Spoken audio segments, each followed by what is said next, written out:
मंडळी, आपल्याकडं आहे मॅको कंपनीचं क्लॅम्प मीटर, डिजिटल मल्टीमीटर पण म्हणू शकतो आपण त्याला.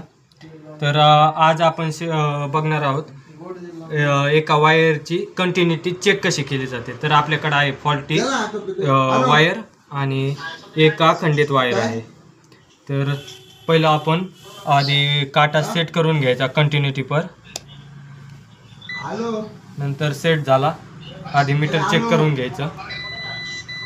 अलाराम वाजला, आपलं मीटर बरोबर आहे, कुठं फॉल्ट नाही.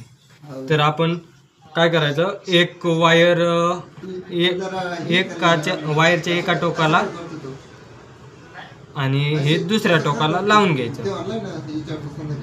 अलाराम काय वाजला नाही तर ही आपली फॉल्टी केबल आहे.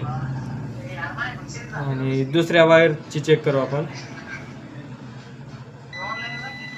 अलाराम वाजला, आपली वायर अखंडित आहे.